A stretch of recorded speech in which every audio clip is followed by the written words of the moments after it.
Channel teaching class 123 पर। हाँ दोस्तों, हम आप लोगों को इस वीडियो में बताएंगे कि BSc agriculture third semester and first semester का जो पेपर, थर्ड सेमेस्टर का प्लांट ब्रीडिंग एंड जो फर्स्ट सेमेस्टर का पेपर है जेनेटिक्स का, ये पेपर सॉल्व हो चुका है और दोनों बिल्कुल ही सेम टू सेम पेपर है, एक ही तरह का।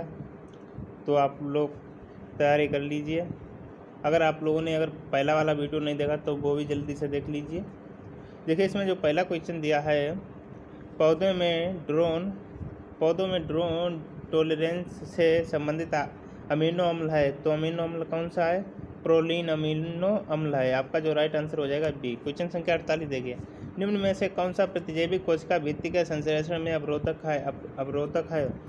तो पेनिसिलिन, अक्सामाइसिन एवं स्टोकैटिन यानी उपरोक्त सभी आपका जो राइट आंसर हो जाएगा उपरोक्त सभी। क्वेश्चन संख्या 49 देखिए, कोशिका झिल्ली के संश्लेषण में रोधक है। कोशिका झिल्ली के जो संश्लेषण में रोधक है पॉलीमिक्सिन, ग्रेमिसिन एवं सिरुलिन, टायरोसिडिन, उपरोक्त सभी आपका जो राइट आंसर हो जाएगा उपरोक्त सभी, यानी डी वाला आपका राइट आंसर है। 50 है, mRNA संश्लेषण रोधक है, तो किसका है? एक्टिनोमाइसिन डी का और रिफामाइसिन का, 5 ब्रोमोइन का, तो सभी आपका राइट आंसर हो जाएगा। डी वाला आपका सही है। अगर अभी तक आप लोगों ने 1 से 48 तक नहीं क्वेश्चन देखें तो वो भी देख लीजिए। क्वेश्चन संख्या 51, प्रोटीन ट्रांसलेशन में रोधक है स्ट्रेप्टोमाइसिन, यूरोमाइसिन एवं निम्फोमाइसिन, क्लोरोरामफेनोकोल एवं इरिथ्रोमाइसिन, उपरोक्त सभी आपका राइट आंसर हो जाएगा। देखिए, बहुत इंपॉर्टेंट क्वेश्चन है। क्वेश्चन संख्या 52, चना एवं गेहूं में क्रमशः बीज अनुपात होता है। जो बीज अनुपात है वो क्या होता है? तो 1:10 से 1:20 तक होता है। आपका जो राइट आंसर हो जाएगा डी। क्वेश्चन संख्या देखिए 53, बहुत ही इंपॉर्टेंट क्वेश्चन, चना एवं गेहूं में क्रमशः बीज गुणन अनुपात क्या है? तो बीज गुणन अनुपात 1:10 एवं 1:20 है। आपका जो राइट आंसर डी हो जाएगा। क्वेश्चन संख्या 53 देखिए, आलू एवं मूंगफली में क्रमशः बीज गुणन अनुपात क्या है? आलू एवं मूंगफली में क्रमशः बीज अनुपात 1:4 से 1:8 तक है। आपका राइट आंसर ये हो जाएगा। क्वेश्चन संख्या 54 देखिए, धान में बीज गुणन अनुपात, धान में जो बीज गुणन अनुपात है 1:8 है। धान में बीज गुणन अनुपात 1:0। क्वेश्चन संख्या 55 देखिए, बाजरे में बीज गुणन अनुपात क्या है? बाजरे में जो बीज गुणन अनुपात है वो क्या है? 1:200, 1:200। क्वेश्चन संख्या 56 देखिए, रेप सीड तथा संकर मक्का, ज्वार एवं जूट में बीज गुणन अनुपात क्या है? तो 1:100। क्वेश्चन संख्या 57 देखिए, हरे पौधों में प्रकाश संश्लेषण होता है। तो हरे पौधों में जो प्रकाश संश्लेषण होता है क्लोरोप्लास्ट हरित लवक के द्वारा। आपका जो राइट आंसर हो जाएगा डी। क्वेश्चन संख्या 58 देखिए, कोशिका में प्रोटीन संश्लेषण का स्थान है। कोशिका में जो प्रोटीन संश्लेषण का स्थान है तो कहाँ है? राइबोसोम्स में है। आपका राइट आंसर ए हो जाएगा। क्वेश्चन संख्या 59 देखिए, कौन सा कोशिकांग पाचन एंजाइम रखता है? कौन सा जो कोशिकांग पाचन एंजाइम रखता है? तो लाइसोसोम है, वो पाचन एंजाइम रखता है। आपका राइट आंसर डी। क्वेश्चन संख्या 60 देखिए, एक्सरे की खोज किसने की थी? एक्सरे की जो खोज है, देखिए एक्सरे की खोज किसने की थी? तो एक्सरे की जो खोज है तो रोटंजन ने की थी। रोटंजन ने एक्सरे की खोज की थी। आपका राइट आंसर बी। क्वेश्चन संख्या देखिए 61, सामान्य जीन की अपूर्ण कहलाती है, प्रतिलिपि क्या कहलाती है? स्यूडोजीन। क्वेश्चन संख्या 62 देखिए, शब्द रिकोन, म्यूटोन एवं सिंड्रोम 1957 में किसने दिया था? तो बेंजर ने दिया था। किसने दिया था? बेंजर ने। आपका राइट आंसर सी।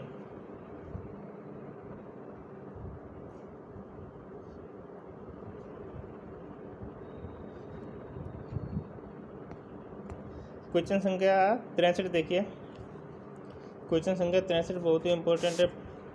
कौन सा प्रसरण स्थिर है? एडिटिव जो प्रसरण है वो स्थिर है।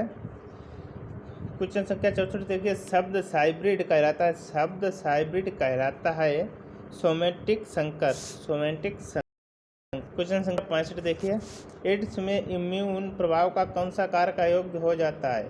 एड्स में इम्यून प्रभाव का कौन सा कारक अयोग्य हो जाता है? हेल्पर टी कोशिकाएं, हेल्पर टी कोशिकाएं आपका राइट आंसर सी। क्वेश्चन संख्या 66, समसूत्री विभाजन के दौरान गुणसूत्र डीएनए द्विगुणन होता है अंतरावस्था में। कहाँ होता है? अंतरावस्था में। क्वेश्चन संख्या 67 देखिए, कवक की कोशिका भित्ति बनी होती है, तो कवक की जो कोशिका भित्ति है वो काइटिन की बनी होती है। किसकी बनी होती है? काइटिन की। क्वेश्चन संख्या 68 देखिए, निम्न में से कौन से पदार्थ में कोबाल्ट होता है? विटामिन जो B12 है उसमें कोबाल्ट होता है। क्वेश्चन संख्या 69 देखिए, एंटीबायोटिक जो कि प्रोटीन संश्लेषण में एमिनो अम्लों को अशुद्ध सहयोग माइक्रो इनकॉर्पोरेशन करता है प्यूरोमाइसिन। क्या करता है? प्यूरोमाइसिन। आपका राइट आंसर सी। क्वेश्चन संख्या 70 देखिए, डीएनए एक आनुवंशिक पदार्थ है जिसके प्रयोग में यह सिद्ध किया कि एवरी मैक्लाउड एवं मैककार्टी ने जो डीएनए एक आनुवंशिक पदार्थ है किसने प्रतिपादित किया था या किसने सिद्ध किया था? एवरी मैक्लाउड एवं मैककार्टी ने। तो आपका जो राइट आंसर हो जाएगा ये। क्वेश्चन संख्या 71 देखिए, क्वेश्चन संख्या 71, एक जीन की आदर्श दशाओं एवं संख्याओं में बढ़ने की आनुवंशिक योग्यता कहलाती है। आनुवंशिक योग्यता है वो कहलाती है रिप्रोडक्टिव प्रोटेशन कहलाती है। क्वेश्चन संख्या 72 देखिए, आरडीएनए विश्लेषण सूचना है फाइलोजेनेटिक संबंधों की सूचना है। क्वेश्चन संख्या 73 देखिए, किस पौधे में फूल की दशा क्रिस्टोगेमी है? क्रिस्टोगेमी, तो गेहूं की फूल की दशा जो क्रिस्टोगेमी है। क्वेश्चन संख्या 74 देखिए, क्रायोप्रिजर्वेशन निम्न में से किन जीवों की संरक्षण के लिए उपयुक्त नहीं है? तो किन जीवों के संरक्षण के लिए उपयुक्त नहीं है? वायुबीज जीवों के लिए संरक्षण के लिए उपयुक्त नहीं है। क्वेश्चन संख्या 75, टाइगर प्रोजेक्ट के संरक्षण की एक होलिस्टिक अप्रोच है? तो पारिस्थितिकी की है जो संरक्षण की होलिस्टिक अप्रोच है। क्वेश्चन संख्या 76, दो जातियों जो एक ही वंश से हैं आकारिकी में समान हैं, निम्न में से कौन सी संरचना लक्षण उनमें विभेदन करने के लिए आवश्यक होगा? गुणसूत्रों संख्या एवं आकार की, गुणसूत्र की जो संख्या है एवं आकार की। आपका राइट आंसर सी हो जाएगा। क्वेश्चन संख्या देखिए 77, दो टेक्सोनोमिक स्पीशीज एक दूसरे से अलग होते हैं तो उनकी आपस में क्रॉस करने की असफलता हो जाती है, इसीलिए दो टेक्सोनोमिक स्पीशीज एक दूसरे से अलग हो जाते हैं। क्वेश्चन संख्या 78 देखिए, बहुत ही इंपॉर्टेंट क्वेश्चन है 78। एक सामान्य प्राकृतिक स्वबहुगुणित उगाई जाती है तो किस में उगाई जाती है? आंसर हो जाएगा सरसों में उगाई जाती है। आपका ये राइट आंसर हो जाएगा। क्वेश्चन संख्या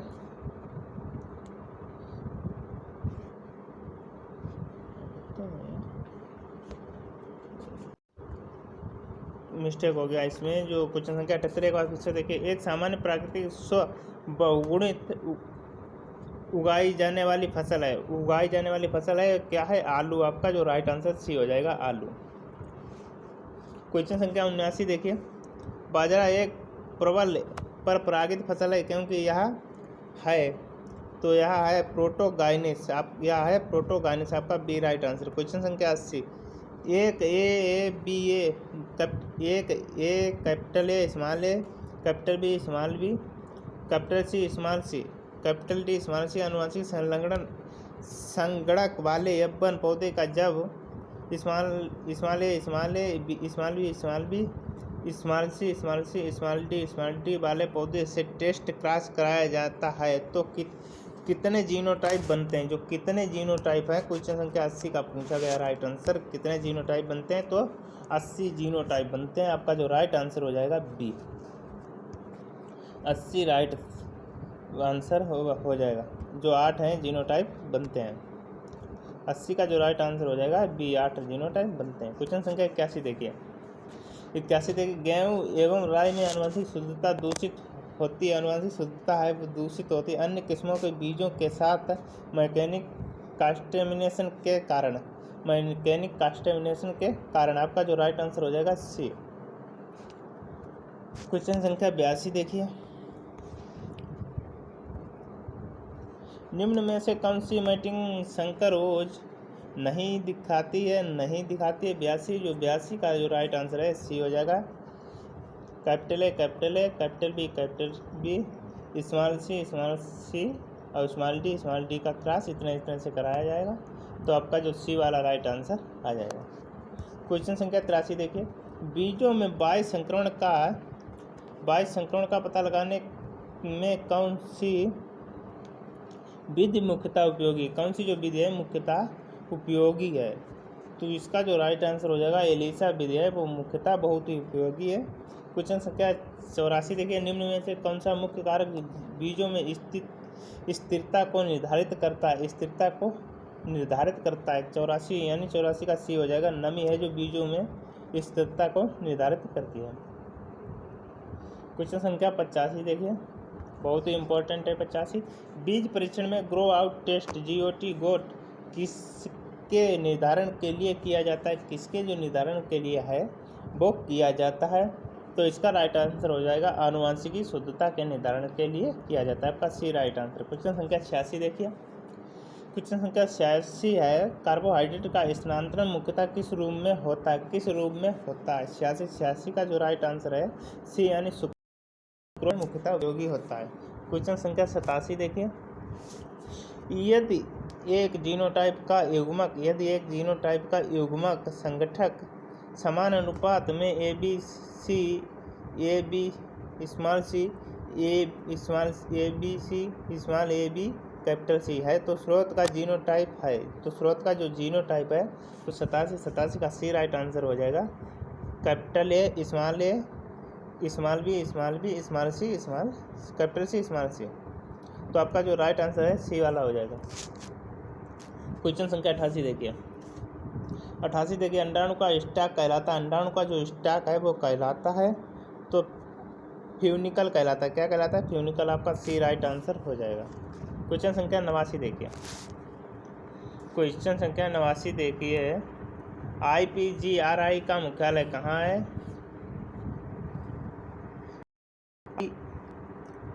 IPGRI का मुख्यालय कहाँ है? क्वेश्चन संख्या 89 का जो राइट आंसर हो जाएगा डी यानी रोम, इटली में है। कहाँ है? रोम, इटली। क्वेश्चन संख्या 90 देखिए।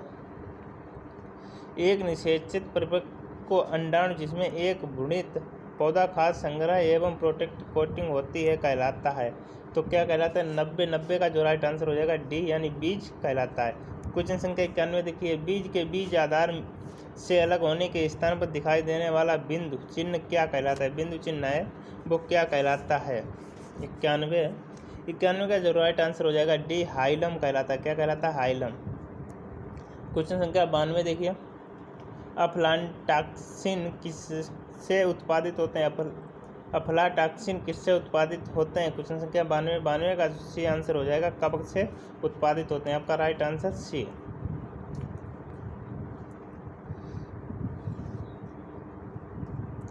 गाल्जी इकाई का दूसरा नाम। गाल्जी इकाई का दूसरा नाम। क्वेश्चन संख्या 93 देखिए। गाल्जी इकाई का दूसरा नाम।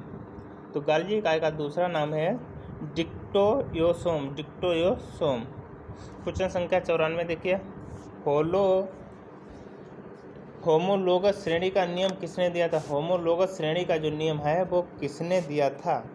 तो दिया था बेबीलोव ने। किसने दिया था? बेबीलोव ने। क्वेश्चन संख्या 95 देखिए। ट्रांसपोजेनियम एलिमेंट किसके द्वारा खोजे गए थे? तो किसके द्वारा खोजे गए थे? 95 का ए आंसर हो जाएगा मैकक्लेटन के द्वारा खोजा गया था। मैकक्लेटन के द्वारा खोजा गया था। आपका राइट आंसर ए है। क्वेश्चन संख्या देखिए 96। बोबल हाइपोथेसिस किसने दी थी? बोबल हाइपोथेसिस किसने दी थी? क्वेश्चन संख्या 96 का बी आंसर हो जाएगा क्रिक ने दी थी। क्वेश्चन संख्या 97 देखिए। क्वेश्चन संख्या 97 है।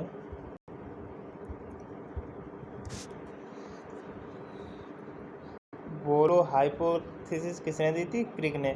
क्वेश्चन संख्या 97 देखिए। जीन के लिए जीन परिकल्पना किसने दी थी? जीन के लिए जीन परिकल्पना है वो किसने दी थी? तो फ्लोर ने दी थी। किसने दी थी? फ्लोर ने। आपका सी राइट आंसर। क्वेश्चन संख्या 98 देखिए। फ्यूल लाइन वैरायटी है। फ्यूल लाइन वैरायटी है किसकी है? क्वेश्चन संख्या 98 का बी आंसर हो जाएगा। होमोजाइगस की होमोजीनियस की। आपका बी राइट आंसर हो जाएगा।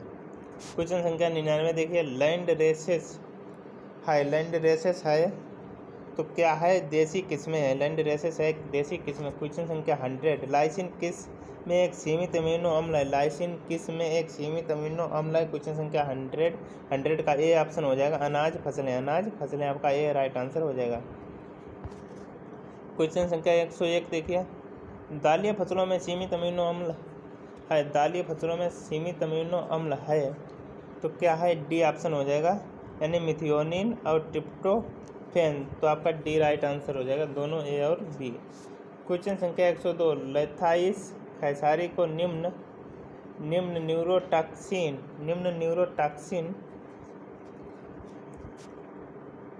वैरायटी है। निम्न न्यूरोटॉक्सिन जो वैरायटी है तो किसके? सी राइट आंसर है, पूसा 24 की निम्न टॉक्सिन वैरायटी है। क्वेश्चन संख्या 103 देखिए। पूसा सुगंधा 5 किसकी नई किस्म है? प्लांट ब्रीडिंग का बहुत ही इंपॉर्टेंट क्वेश्चन है। पूसा सुगंधा है वो 5 किसकी नई किस्म है? तो क्वेश्चन संख्या 103 है, इसका राइट आंसर हो जाएगा चावल की जो है पूसा सुगंधा, यानी चावल की जो किस्म है पूसा सुगंधा 5। क्वेश्चन संख्या 104। शक्तिमान किसकी नई किस्म है? शक्तिमान मक्का की नई किस्म है। आपका जो राइट आंसर हो जाएगा सी। क्वेश्चन संख्या 105। पूसा गोल्ड किसकी नई किस्म है? पूसा गोल्ड किसकी नई किस्म है? तो गेहूं की पूसा गोल्ड नई किस्म है। आपका बी राइट आंसर। क्वेश्चन संख्या 106। पूसा 188, पूसा 1103, पूसा 1005 किसकी नई किस्म है? तो किसकी नई किस्म है? चना की नई किस्म है। आपका राइट आंसर ये हो जाएगा, चना। क्वेश्चन संख्या 107। पूसा करिश्मा और महक नई किस्में है। पूसा करिश्मा और महक नई किस्म है। करिश्मा टीवी वाली नहीं, और महक नई किस्म है तो किसकी नई किस्म है? 57 का राइट आंसर हो जाएगा सी, यानी सरसों की नई किस्म है। क्वेश्चन संख्या 108। पूसा अरुणिमा और पूसा सूर्या किसकी नई किस्म है? पूसा अरुणिमा और पूसा सूर्या किसकी नई किस्म है? क्वेश्चन संख्या 108 का ये राइट आंसर हो जाएगा, यानी याम की नई किस्म है। क्वेश्चन संख्या 109 देखिए। ऊर्जा और पूसा विशेष किसकी नई किस्म है? तो ये हो जाएंगी गेहूं की नई किस्म है। क्वेश्चन संख्या 110। पूसा रत्ना किसकी नई किस्म है? पूसा रत्ना किसकी नई किस्म है? 110 डी, यानी जो मूंग की नई किस्म है पूसा रत्ना। क्वेश्चन संख्या 111। गेहूं में बोनेपन के लिए जीन स्रोत है तो जो गेहूं है, गेहूं में बोनेपन के लिए जीन स्रोत है नोरिन 10। आपका जो बी वाला राइट आंसर हो जाएगा, सही हो जाएगा। तो दोस्तों, आप लोगों को आज की ये क्लास कैसी लगी? अगर पसंद आए तो ज़्यादा से ज़्यादा दोस्तों के पास शेयर कीजिए और सब्सक्राइब करना तो बिल्कुल ही ना भूलिए। जय हिंद। मिलते हैं अगले दिन।